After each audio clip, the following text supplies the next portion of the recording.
인생에 이런 찬송을 부르면서 살고 싶습니다. 아멘.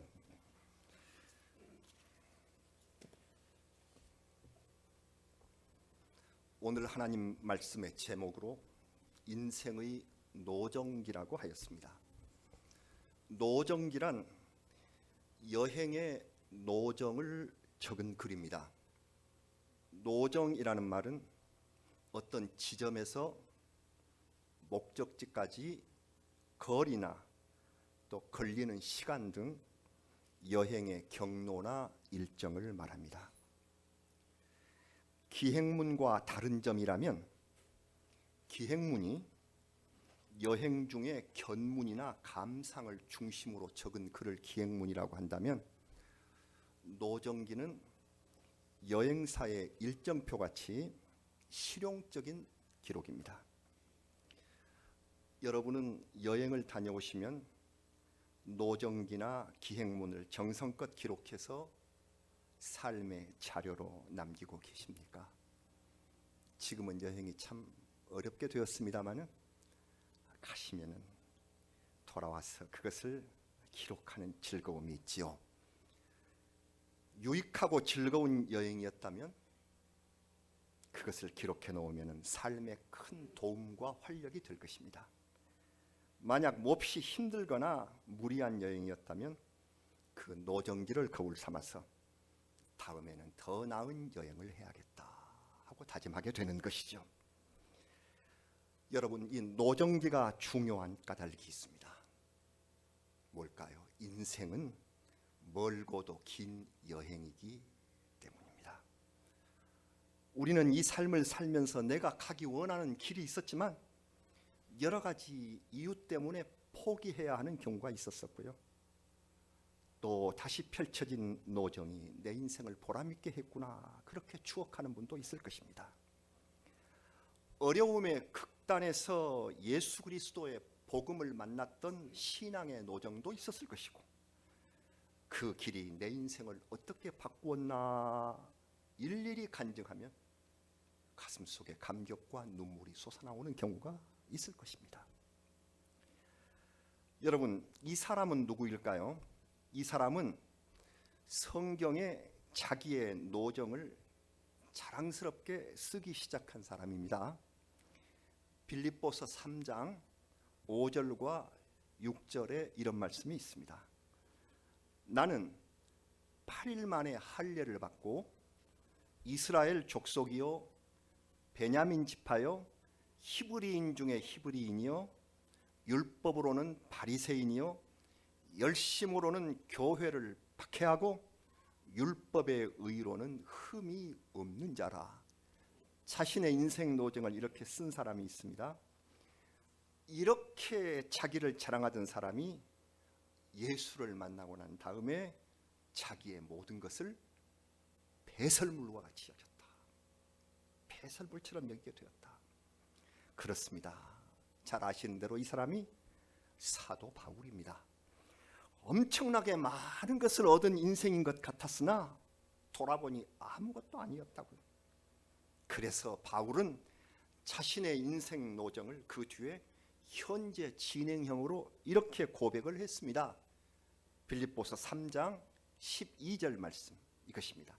내가 이미 얻었다 함도 아니요 온전히 이루었다 함도 아니라 오직 내가 그리스도 예수께 잡힌 바 된 그것을 잡으려고 달려가노라. 그것이 내 인생이다. 여기 모이신 우리 빈누리 성도 여러분, 대부분이 삶의 노정을 든든하게 걸어오신 분들입니다. 저는 목사로서 날마다 한 분 한 분씩을 생각해 봅니다. 그리고 그분들의 인생을 위하여 짤막한 기도를 드립니다. 여러분들이 쌓아오신 인생의 노정을 마음 깊이 존중합니다. 그러나 이제 더 진심으로 우리 함께 노력해야 될 일은 주 예수 그리스도 안에서 우리는 이미 얻은 것도 없고 온전히 이룬 것도 없다는 사실을 우리가 겸손히 고백하면서 서로 마음을 합하여 장래 미래 하나님이 주신 그 나라로 함께 달려가자는 것입니다. 이것이 중요합니다. 우리가 지나온 과정은 각각 달랐습니다. 이제 한 가족이 되었으니 앞으로의 노정이 더욱 중하며 궁극적인 목적지는 우리가 똑같습니다. 사도 바울처럼 주님 앞에 믿음을 고백하며 날마다 우리 정한 말씀을 같이 읽고 주일에 함께 모여서 예배드리며 우리 이렇게 한 말씀을 듣고 서로를 위해 기도하며 철로 역정을 동행하고 있는 우리들이 아닙니까? 노정의 끝인 저 하나님의 나라, 저 천국문 우리 함께 들어가서 영원히 하나님을 찬미하는 한 가족이 되시기를 주의 이름으로 간절히 바랍니다. 사랑하는 여러분, 성경 읽기 대행진 온 교우가 말씀을 함께 읽음으로 참 힘들지 않습니다. 여러분, 얼마나 팍팍한 민숙입니까? 우리 다 선배들이 읽어서 소문난 그 팍팍한 성경 레위기, 민수기, 이 광야의 기록이 거의 끝나가고 또 하나의 힘든 성경 신명기가 우리를 기다립니다. 그러나 이제 오경이 그리워질 때가 올 거예요. 내 인생에 또 읽어보고 싶구나 하는 생각이 올 겁니다. 여기 오늘 민수기 33장에서 하나님께서는 모세에게 애굽에서부터 출발해서 요단강가에까지 왔는데 요단강가에 모압 평지가 있습니다. 상당히 넓은 이 평지에 이르는 노정을 일일이 기록하도록 하셨습니다. 그래서 33장은 그 모두 진을 친 그 장소, 그 기록을 다 해놓게 하셨는데 이름도 어렵고요, 장소도 낯설고 그게 모두 광야에서 진을 치고 이렇게 끝납니다. 진을 쳤다. 엔캠프드, 캠프를 쳤다. 그런 자리인데 이게 무슨 의미가 있을까요? 다 이렇게 기록을 했을까요? 이는 하나님이 이스라엘 백성에게 해방을 주시고 아이를 품에 안듯이 이끌어 오셨다. 우리 신명기의 첫 장이 이렇게 되어 있는데요, 아이를 품에 안듯이 이끌어 오신 생생한 역사의 현장이기 때문에 그렇습니다. 아버지가 사랑하는 아이에게 너 걸어온 길을 잊지 말라 하시면서 적어 놓으신 그런 기록이었습니다. 이곳에서 위험한 일을 당했으며 여기서는 목마르고 배고팠던 고난의 장소임을 마음에 새겨라. 하나님이 이루신 이 놀라운 역사를 다음 세대에게 전해라. 이 책임을 주시기 위하여 일일이 진을 친 곳마다 기록을 하셨어요. 장정이 60만 명, 총 인원이 200만이 넘는 이스라엘이 한 번 진을 치려면 엄청 힘든 일이었습니다. 혹시 33장 읽으시면서 진을 치고 몇 번 진을 쳤는지 세어보셨습니까? 네, 제가 주보에 적었는데요. 장로님 몇 번이요? 예. 예. 41번입니다. 조금 더 쓰셔야 되겠네요. 41번 진을 쳤습니다. 예. 엔캠프드 41번. 40년 광야 생활에서 우리 장로님 생일처럼 39번 쳤으면 1년에 한 번 좀 못 쳤고요. 제가 말한 대로 41번 쳤으면 1년에 한 번 이상을 쳤는데요. 평균 1년에 한 번 이상 끊임없는 나그네 생활 연속으로 했다.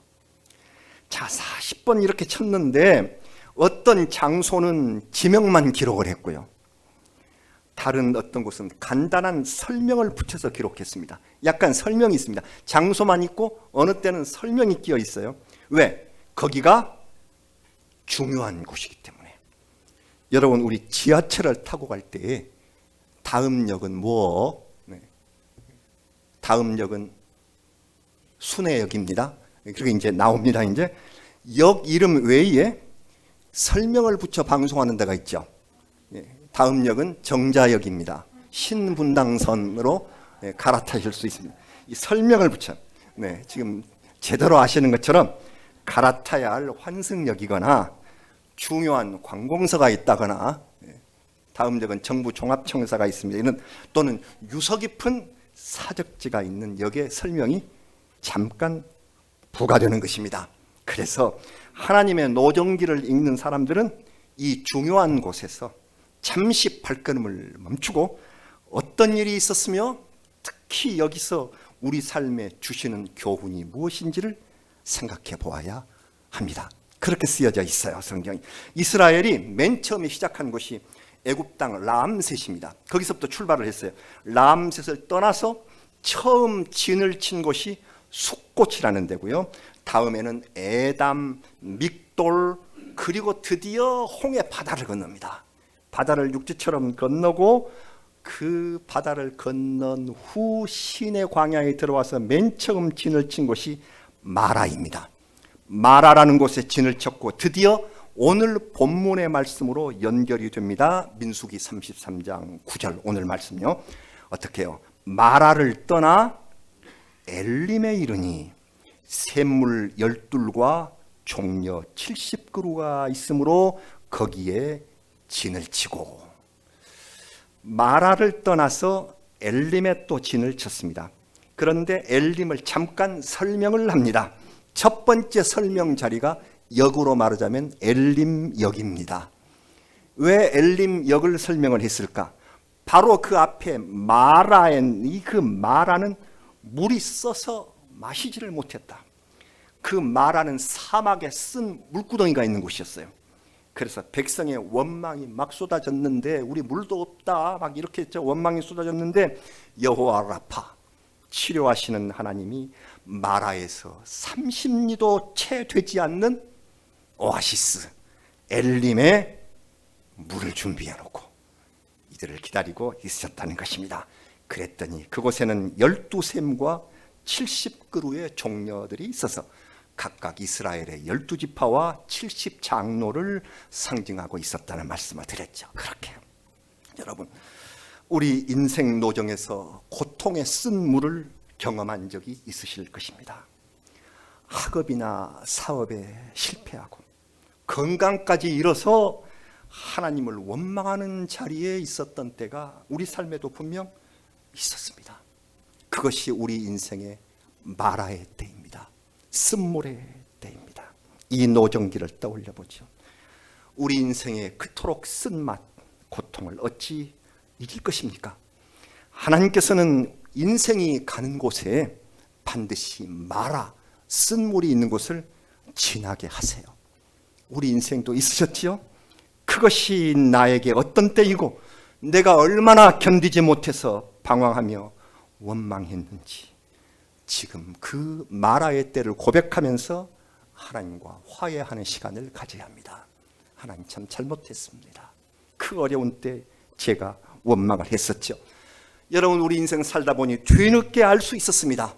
그 쓴물 마라에 가까운 데는 엘림이 있고 여호와 라파, 함께 치료하시는 우리 하나님께서 그늘과 샘물을 그 가까이 예비의 위로를 우리에게 베풀어 주셨다는 사실을 말입니다.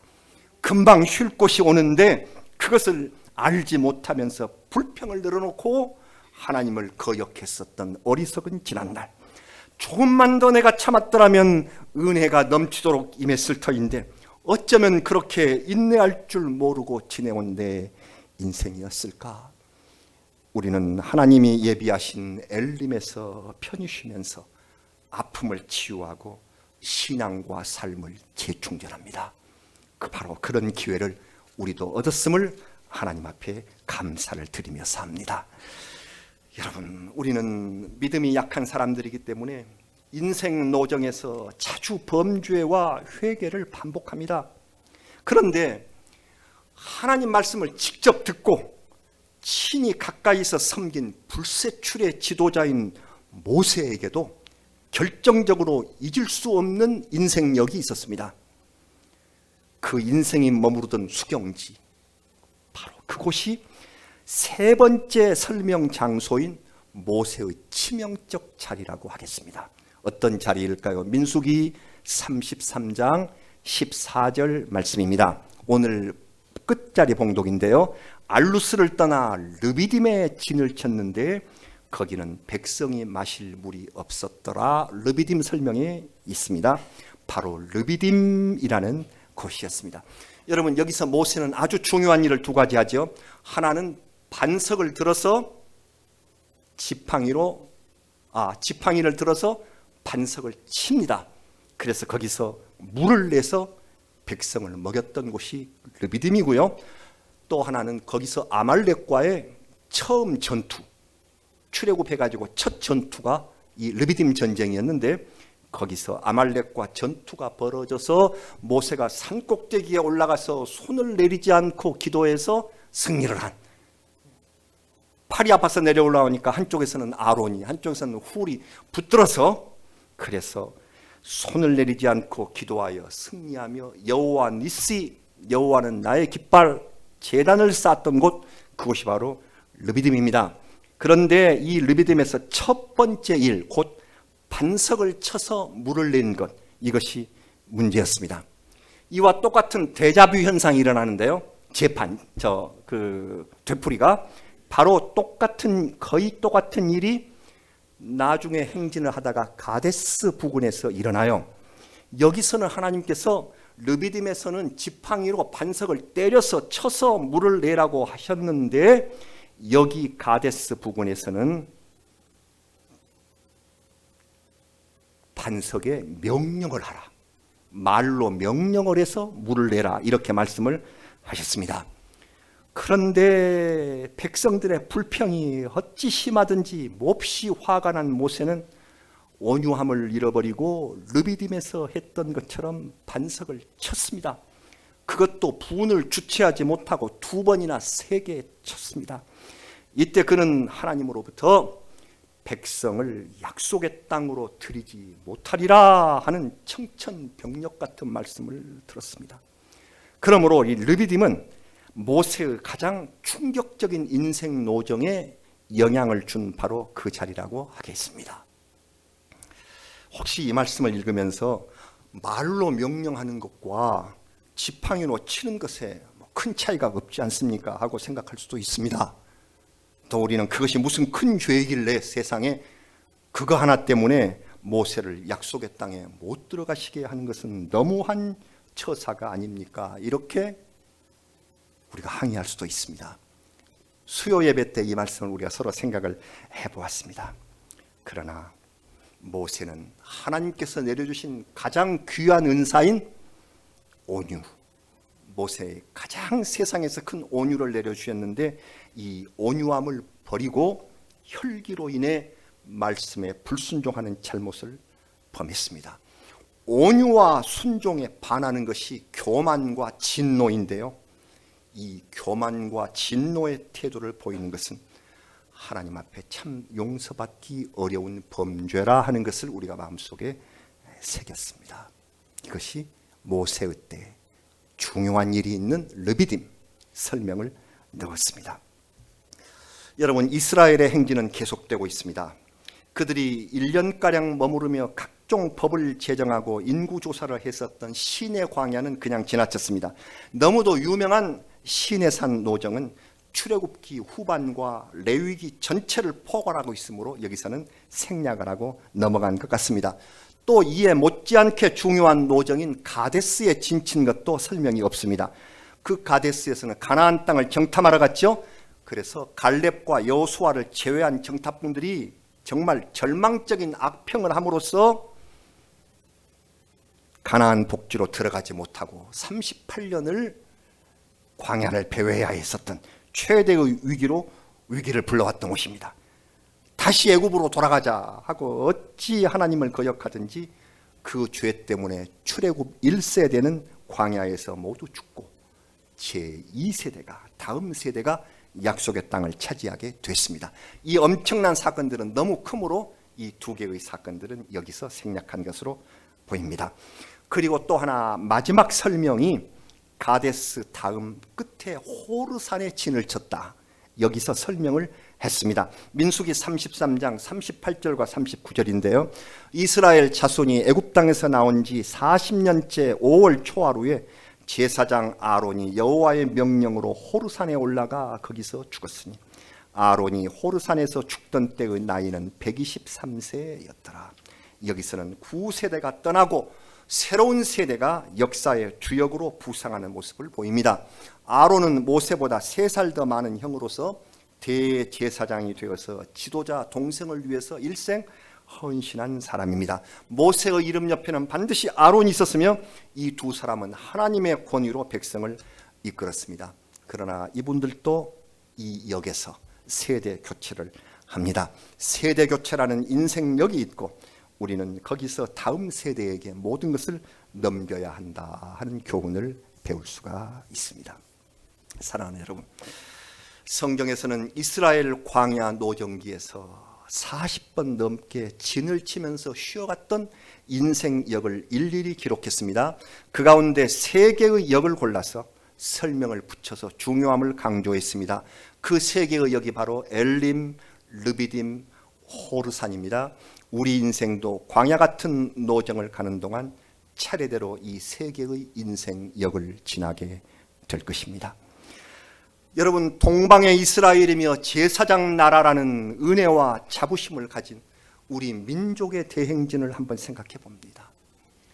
기도해 주셨습니다마는 지난 목요일이 우리나라의 아픈 상처인 6.25 전쟁 70주년이었습니다.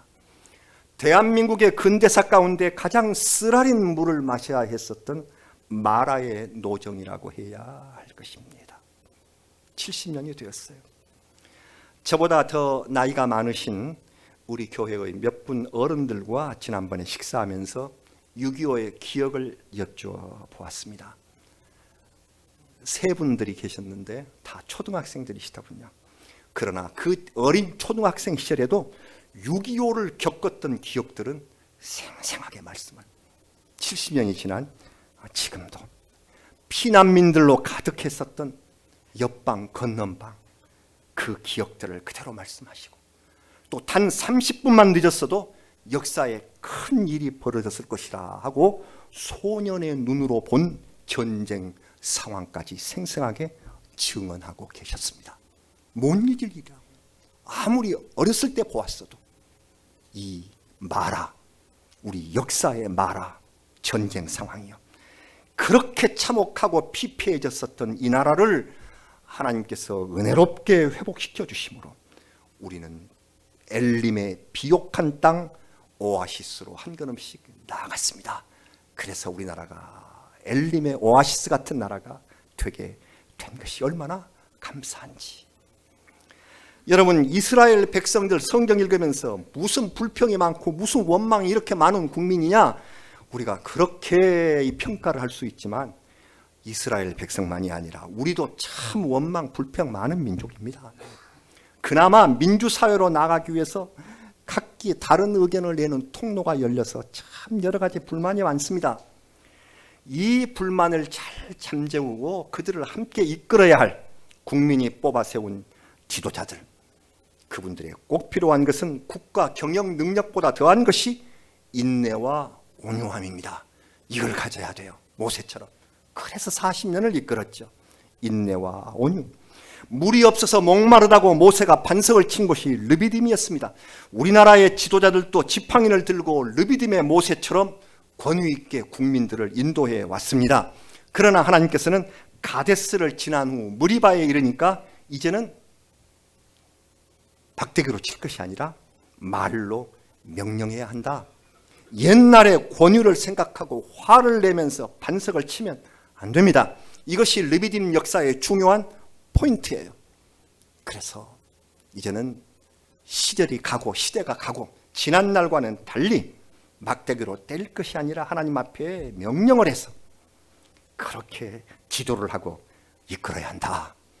그래서 모세의 잘못처럼 우리 지도자들도 늘 막대기로 때리려만 했기 때문에 그래서 새로운 세계에 참여하지 못한 지도자들이 많다는 것을 볼 수가 있습니다. 호르산에서 세대 교체가 있었습니다. 세대 교체. 요사이 shift in generation. 제너레이션을 이 세대를 shift한다. 이 요새 컴퓨터에 워낙 그래서 이것이 세대 교체라는 말로 지금 쓰이고 있는데요.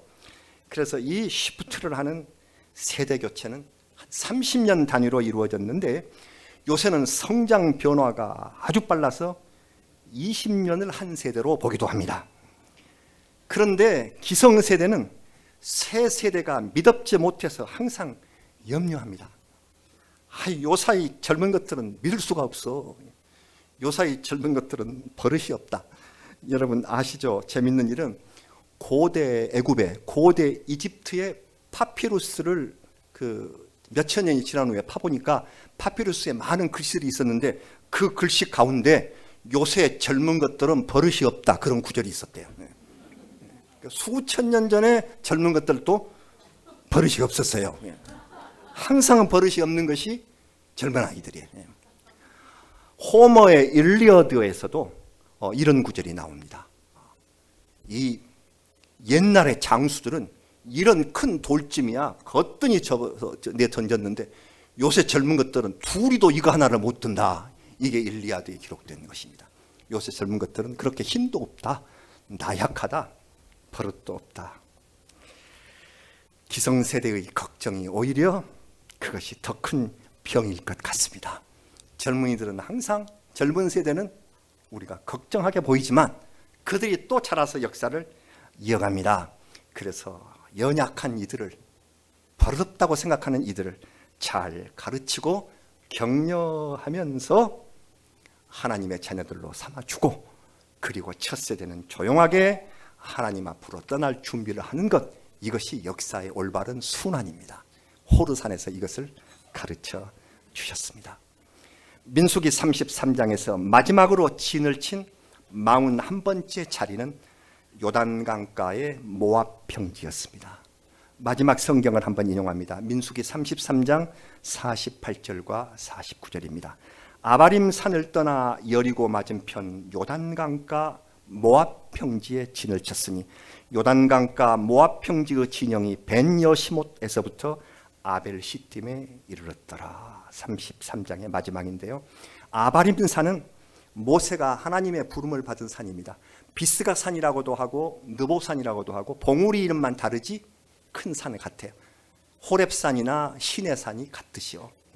아바림산, 거기 그 봉우리 아래 모압 평지는 요단강이 눈앞에 흐르는 거대한 평원, 거기에서 마지막 진을 쳤습니다. 여기서 2차 인구 조사를 하고 세대 교체 후에 모세의 뒤를 이을 지도자 여호수아를 뽑았습니다. 그리고 모세는 거기서 세대 교체를 하고 끝나고요, 이제 요단강을 건너가게 될 것입니다. 여러분, 요단강을 건너다는 사전에 나와 있는 말입니다. 요단강을 건너다 하는 것은 우리 인생을 마치다, 인생을 다 마치고 죽다 하는 것이 사전에까지 나온 말인데, 요단강을 건너는 것은 하나님께서 약속하신 곳으로 들어간다는 뜻으로 인생의 끝을 의미합니다. 여기까지 오네요.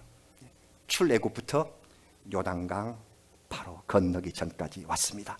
누구나 피할 수 없이 하나님 부르심으로 앞으로 나가는 마지막 노정, 그 인생역, 그 인생역의 명칭이 요단강 입구입니다. 다음에는 마지막 이 열차의 마지막 역 요단강 입구입니다. 모두 다 내릴 준비를 하시기 바랍니다. 이것이 우리의 인생입니다. 민수기는 바로 모압 평지 요단강이 흐르는 여기를 건너가기 직전을 마지막 역으로 장식을 하고 있습니다. 우리 인생역, 각기 떠날 날들이 좀 다르지만 우리가 똑같은 것은 누구나 다 마지막 요단강 역 앞에 내려서 모든 욕심 다 버리고 이 강을 건너게 된다는 것입니다. 우리 함께 아름답게 건넙시다. 그날까지 우리 서로 기도하며 서로 도웁시다. 사랑하는 우리 하나님의 은혜를 떠나지 마십시다. 이것이 마지막 광야에서 우리 인생에게 주시는 귀한 교훈임을 생각하시고, 각자의 요단강 입구에 여기 아직 남아있기도 하지만 우리가 언젠가 가야 할 그곳을 향하여 마음 모으는 귀한 성도들이 되시기를 주의 이름으로 간절히 축원합니다. 같이 기도드리시겠습니다. 아버지 하나님, 요단강 앞이 우리 노정의 끝입니다. 인생의 노정기를 우리에게 다시 한번 생각하게 하신 하나님 감사합니다. 이스라엘 백성이 람셋을 떠나서 40년 동안 노정을 겪고 마지막 요단강 앞 모압 평지 역에 도착했듯이 우리의 인생 하나님과 더불어 살고 감사하면서 살다가 이제 마지막 그 역에 이르기까지 우리 주님 마음속에 모시는 그 신앙의 기쁨으로 가득 차 있습니다. 주님 우리를 영원한 나라의 시민으로 삼으시고 그 나라에서 영원히 하나님을 찬미하게 하시며 우리 같이 예배드리는 핏누리 성도들이 모두 함께 그 강을 아름답게 건너가게 하여 주시옵소서. 예수님의 이름으로 기도드리옵나이다. 아멘.